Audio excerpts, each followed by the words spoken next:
Hello gold farmers, welcome to another Gold farming video. Today is my weekly gold recap, and this week I was able to make roughly 50k on my druid.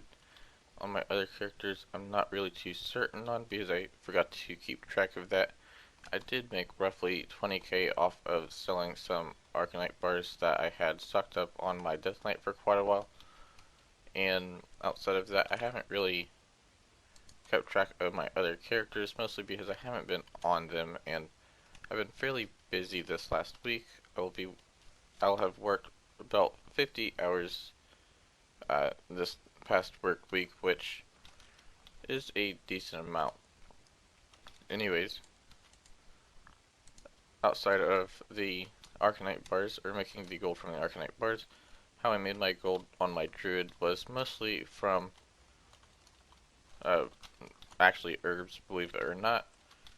I usually pick up all of the herbs that I come across, and what else I hadn't really, I guess, made the gold off of from herbs was a lot of the mount farms I did. I picked up probably 10k off of just raw gold from mount farms that I was doing, and outside of the raw gold itself, I was vendoring a lot of the greens instead of just trashing them, which the greens were selling for, or not the greens, but the grays were selling for quite a bit. And then what I did with the greens that I was picking up, because I didn't really want to mess a whole lot with throwing them on the auction house and hoping that they would sell, and then forgetting about them, because I do throw all my greens on one of my alts, just so that way I can keep that alt as a transmog selling alt, and I'm not on that one a whole lot, so I would just scrap all of the greens, and I've made quite a bit of gold off of all of the little different materials that you can get from scrapping the greens, which is really nice. I haven't sold any of the cloth that I had picked up yet, but if I did, I'd probably be able to make around 10k off of that as well. I plan on using that for a shuffle, or trying to learn a new shuffle using it.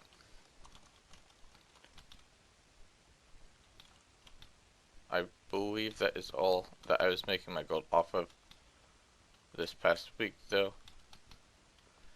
Some of the most fun I've had with making gold would have been the mount farms. I was actually able to get a abyssal fragment to drop, which I do have one right here. The price has dropped quite a bit, and my fiance had noticed some changes to it since my last video, which was the Nazmir location that I had shared within this week. You now need 20 of these abyssal fragments instead of 10. The drop chance, from my understanding, seems to be roughly the same, if not a little bit harder to get.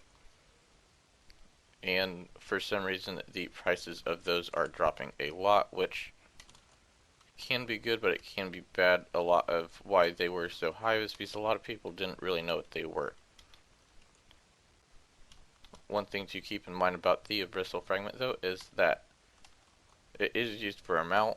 You can look the mount up in your mount journal, but it's not there because it is a secret mount, so you won't be able to see it inside of the mount journal.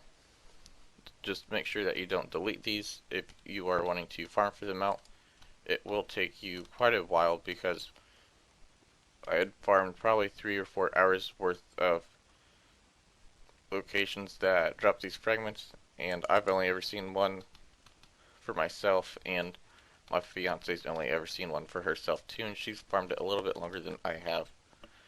But that will be all, so thanks for watching. Don't forget to give the video a thumbs up, and subscribe for more content.